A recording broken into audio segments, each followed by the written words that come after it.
It's time to look at some dynasty trades. We're going to guess the market in the future. We're going to look at current player values as we look at these dynasty assets, see whether you want to buy, sell, hold, trade, get your confirmation bias or whatever you want to do, but we do this all the time here. That's why you need to click that subscribe button right now. We're helping you with those dynasty trades. We're helping you with your rookies. We're looking at player values.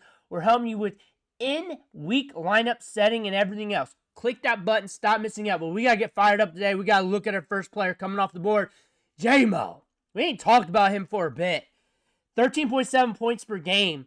We can get you some upside weeks. That's what that chart says there. On top of that, when you look at the low point games, because you want to look at that when you're looking at the chart, you don't want to look at points per game and be like, oh, he ranks here. You want to look at how those points per game come up. He can be rather streaky, but yeah, his low-end weeks are horrible. He ain't killing you too much. Like a couple games here and there, but it's really like on the average among wide receivers of games that are killing your lineups. That being said, he can top it off on you, get you a few wide receiver 2 weeks, but his wide receiver 3 weeks ain't that bad. We're hitting double digits, which is fine. 6.1 targets per game last year. We're getting volume. Ranked right now is the wide receiver 27. They did not pick up any wide receivers of consequence throughout the draft. But why do we like him? We like the 8 at 11.4, and we can get deeper than that. We have games where it's spikier than that. We're always on the field. 85.8% route participation rate. Almost a 19% target share. That target share is going to be lower than expected, but we're getting a lot of targets per game at 6.1, which is a solid number considering Amon-Ra, Gibbs, targets at the tight end spot with Laporta there, and everything else there because the ball's got to spray around. We're living on the deep ball. We're getting a good volume of targets. We got speed to get you yards after the catch. We got a lot of upside here. And targets last year, we got 91, over 1,000 yards and 6 touchdowns. At this price, considering that's not a bad value, and they're already starting to talk him up. When I'm saying that, I'm talking about the coaching staff and press conferences. When you're looking at value here, when you look at age at 24 years old, you look at his skill set, first-round draft capital, even though we're dated past that. Terry McLaurin, Golden, DJ Moore, Olave. So we're looking at wide receivers week to week that can be very ambiguous or older or younger. That being said, we're kind of right in that range where if you want to chase some of that Will Fuller upside, but you have a little floor, there you go. But Ricky Pearsall enters the chat. We're going to see a little bump in value here because we did not get hit up by the NFL draft. And we're looking at this depth chart. It's rather interesting. And we had a strong end to the season. We got shot last year. So it's really hard to look at this rookie year and get a full synopsis of what he can do on the field. So pretty much this year is going to be his rookie season, plus a little bit extra from last year on the field on a limited sample. 14.6% target share. We had a ramp up, not just a rookie ramp up, but a ramp up from getting shot. So it's really hard to make those comparisons. But the 8 out of 7. So we're getting the short to intermediate. We are a little bit twitched up of a route runner, but a very assertive player. Deebo Samuel's gone. 81 targets from last year, gone from this team. That's got to spread around a little bit. Jennings was the target getter. Brandon Ayuk got hurt, so we're coming back from the injury from there. Ricky Pearsall might be leaning into this depth chart a little bit more than expected this year. On top of that, wide receiver 34, so we're kind of tearing off at the wide receiver range as well, to where maybe you want to take that gamble. Maybe you don't. Maybe you don't like it at all. In that adjacent area, you got George Pickens, wide receiver 2 for Dallas. You got Luther Burden. There's a lot of upside there. Jalen Waddle, after what we had last year, maybe that's the play you'd rather go there. You got Brandon Ayuk, teammate. Mike Evans, we know. Tyreek Hill, we know. Adjacent players, TJ Hawkinson. So you're going to have to make that gamble. It's not 100% cheap, but it's down there to where you don't like this rookie class. You want to pivot to a young wide receiver. The wide receivers you like in this class are gone. Maybe you peddle some capital into Ricky Pearsall. Maybe you don't. Maybe you don't like it, but maybe you like James Conner as an OG.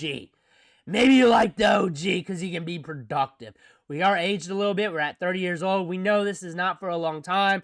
Only for win-now teams. 16 points per game. 6 RB1 weeks. Multiple RB2 games. Did not get dinged up last year. Not much. A little bit. 18.2 opportunities in games, so he's not really getting fleshed out to the match with touches there. Opportunity share 18th among running backs, but yet we are productive with that production, with that looking good. 11th among running backs in yards per touch, number 1 in juke rate, number 1 in evaded tackles. Looks like we got some tread on the tires. That's what those numbers are saying. Yards created 6th, yards created per touch 6th. Looks like we got some tread on the tires here with James Conner. Looks like we might get another year if we hold up. And if we don't hold up, you're looking at the other running backs here, but Tyron Tracy, Isaiah Pacheco, Brian Robinson, DeAndre Swift, Basil Tootin, Trey Benson.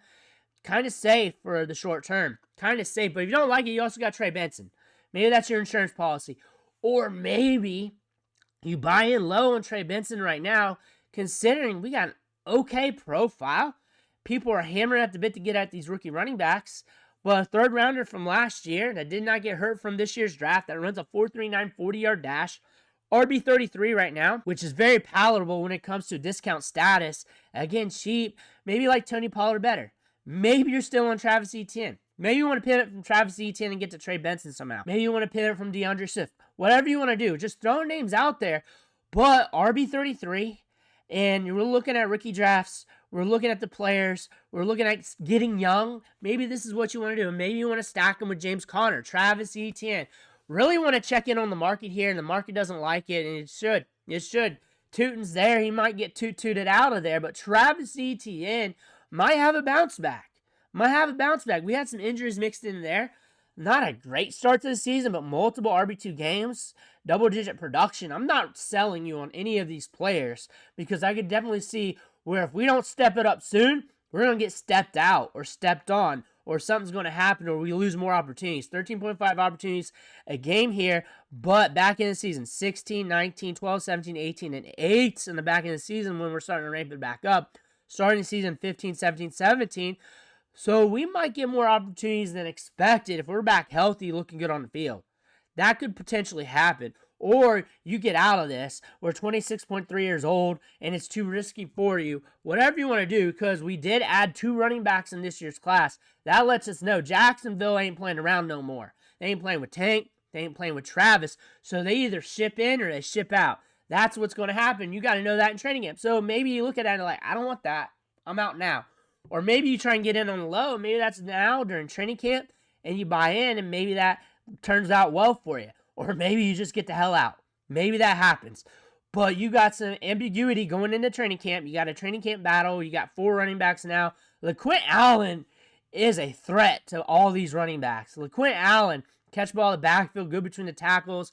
We know Tootin, home run hammer that could excel, that could light things up in training camp, that could make things messy even. Maybe not even be productive this year, but make things messy for these running backs. He's that good of a prospect. That could potentially happen. These 2 veteran running backs got to step it up. 4.6 yards per carry for Tanks Bigsby, but he had some big moments, but also some quiet moments as well. These running backs got to step it up.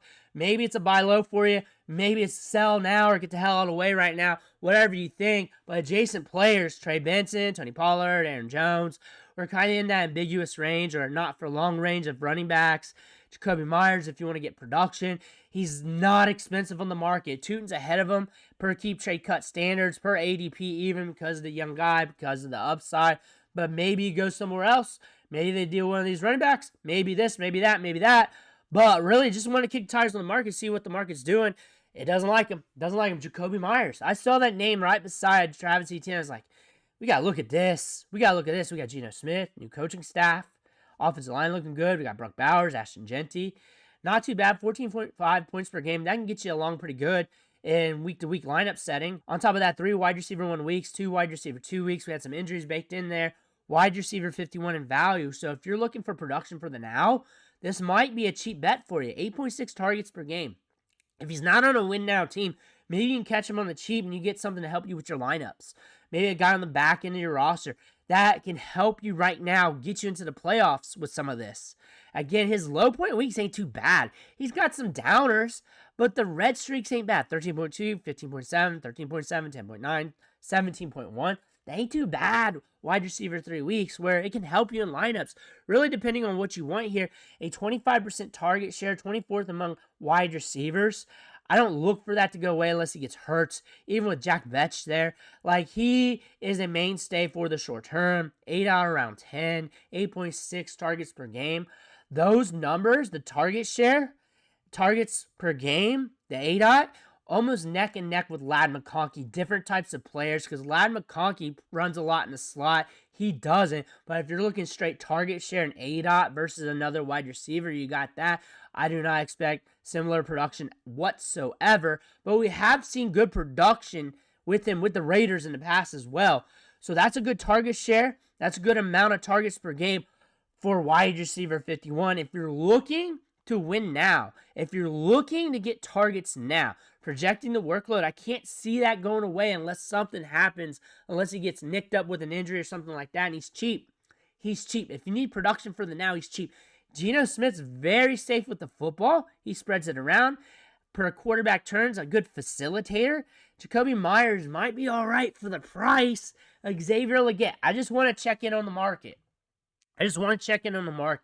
I'm not trying to sell you or get you to buy a player or anything like that. But wide receiver 54, T-Mac's there. We all know my opinions on T-Mac. I think he's going to get over 20% target share in this offense sooner than later and get a good ADOT, and he's going to be the guy. But how does Xavier Legette fit in this, and how can we take advantage of that? When I look at this from last year, a rookie that is ramping up to a certain degree, not the strongest prospect profile for sure, but got drafted pretty high. 17% target share, 12.3 ADOTs. But I also want to use this in terms to help you with T-Mac if you're wondering about him. Look at the ADOTs of all these wide receivers. Legette, 12.6. Adam Thielen, 11.2. David Moore, 11.1. Deontay Johnson, 10. Jalen Coker, 11.2. So when we're looking at T-Mac, so we're throwing another player in here, he's going to get a good ADOT. That plays well with his prospect profile. That plays well with Bryce Young. That's what they want to do. They want to push it downfield. This is going to allow Legette to play underneath a little bit more, maybe get more work out of the slot, move him around, get some advantages, maybe some red zone looks because of that size-adjusted athleticism. I don't look for him to be consistent. There might be some moments where, as he's getting better and developed, might turn out to be a little bit better on the field per football terms, maybe not as great for fantasy. Might be a money ball play week to week in lineups. Maybe better for DFS as a gamble than for Dynasty as an asset. But for week to week lineups, might be a guy that you put in your lineups in the future. Close your eyes and pray that he hits that week. If the volume goes his way, red zone targets goes his way, and maybe he can get you a couple pop-off performances. I could definitely see where we get some seasons with Legette where you get a whole lot of nothing in a couple spike weeks. I can definitely see that with how he's being implemented in the offense. That would be my projection for him and where he's going.